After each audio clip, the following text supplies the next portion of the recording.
मैं पंकज जैन, सहायक प्राध्यापक विधि, BCS शासकीय स्नातकोत्तर महाविद्यालय धमतरी, छत्तीसगढ़। आज मैं विधि भाग 3 द्वितीय सेमेस्टर के छात्र छात्राओं को उनके पाठ्यक्रम दीवानी प्रक्रिया संहिता एवं परिसीमा विधि के अंतर्गत एक बहुत ही महत्वपूर्ण टॉपिक न्यायालय की अधीनस्थता के बारे में बताऊंगा।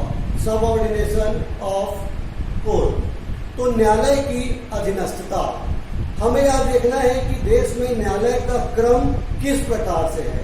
तो सबसे पहले उच्चतम न्यायालय, सुप्रीम कोर्ट हमारे देश में सबसे उच्च शिखर पर उच्चतम न्यायालय है।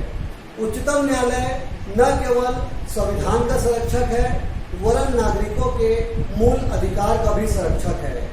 संविधान में विधियों की व्याख्या करने का अधिकार उच्चतम न्यायालय को ही सौंपा गया है।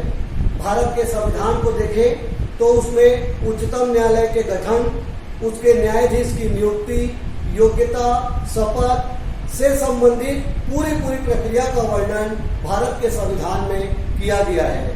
हमारे देश में जितने भी न्यायालय हैं उसमें सबसे उच्चतम शिखर पर उच्चतम न्यायालय ही विराजमान है।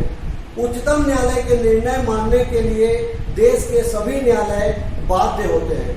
उच्चतम न्यायालय का निर्णय देश के सभी न्यायालय पर बंधनकारी होता है, लेकिन उच्चतम न्यायालय अपने स्वयं के निर्णय को मानने के लिए बाध्य नहीं है। उच्चतम न्यायालय को न्यायिक पुनर्विलोकन की शक्ति भी प्राप्त है, जुडिशियल रिव्यू। उच्चतम न्यायालय अपने द्वारा दिए गए निर्णय पर पुनर्विलोकन कर सकता है। उच्चतम न्यायालय के निर्णय देश के सभी न्यायालय पर बंधनकारी होते हैं। यही कारण है कि हमारे देश में सबसे उच्च शिखर पर जो न्यायालय विराजमान है उसको बोलते हैं हम उच्चतम न्यायालय, सुप्रीम कोर्ट। भारत के संविधान में उच्चतम न्यायालय को सिविल मामलों में अपील सुनने का अधिकार, आपराधिक मामलों में अपील सुनने का अधिकार, यहाँ तक विशेष इजाजत से भी अपील सुनने का अधिकार प्रदान किया गया है। इस प्रकार न्यायालय के अधिक्रम में सबसे उच्च शिखर पर उच्चतम न्यायालय स्थित है। दूसरा, उच्च न्यायालय। प्रत्येक राज्य में एक उच्च न्यायालय होता है। कभी कभी संसद चाहे तो एक से अधिक राज्य या संघ राज्य क्षेत्र के लिए एक ही उच्च न्यायालय स्थापित कर सकती है। उच्च न्यायालय में जो न्यायाधीश की नियुक्ति है वो यहाँ पर न्यायाधीश की नियुक्ति के संबंध में भी पूरी प्रक्रिया का वर्णन भारत के संविधान में किया गया है। राज्य के अंदर जो सबसे बड़ा न्यायालय होता है वो होता है उच्च न्यायालय। भारत के संविधान के अनुच्छेद 226 के अंतर्गत उच्च न्यायालय को रिट अधिकारिता प्रदान की गई है। उच्च न्यायालय किसी भी नागरिकों के मौलिक अधिकार का उल्लंघन होने पर या अन्य किसी अधिकार के लिए भी उसमें रिट की सुनवाई कर सकता है।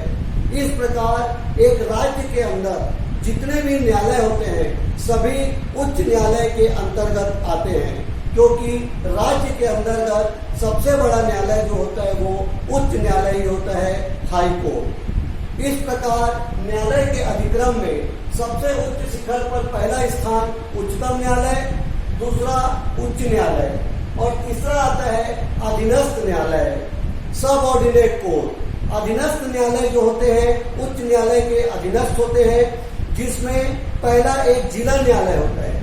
हर जिले में एक जिला न्यायालय होता है जिसका पीठासीन अधिकारी जिलाधीश होता है। जिला न्यायालय को भी उच्चतम न्यायालय और उच्च न्यायालय की तरह मूल अधिकारिता भी प्राप्त है और अपीलीय अधिकारिता भी प्राप्त है।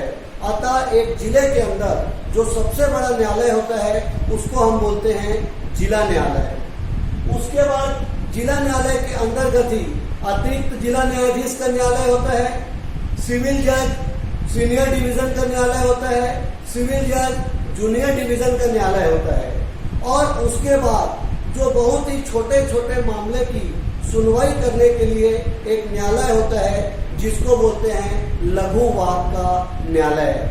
इस प्रकार इस अध्याय में न्यायालय की अधीनस्थता के अंतर्गत न्यायालय का एक क्रम निर्धारित किया गया है। मैं फिर से बताना चाहूंगा, सबसे उच्च शिखर पर उच्चतम न्यायालय होता है, सुप्रीम कोर्ट। उसके बाद जो राज्य में सबसे बड़ा न्यायालय होता है वो है उच्च न्यायालय, हाई कोर्ट। उसके नीचे होता है जिला न्यायालय।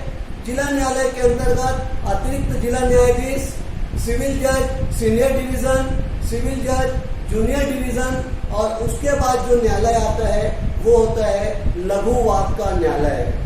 आपको यह भी बताना चाहूंगा कि देश में जो उच्चतम न्यायालय है, उच्च न्यायालय है, जिला न्यायालय है, इन सभी न्यायालय को मूल अधिकारिता भी प्राप्त है और इन्हें अपीली अधिकारिता भी प्राप्त है। लेकिन जो लघुवाद का जो न्यायालय है उसे केवल प्रारंभिक अधिकारिता ही प्राप्त है। इस प्रकार हमारे यहाँ न्यायालय का अधिक्रम स्थापित किया गया है।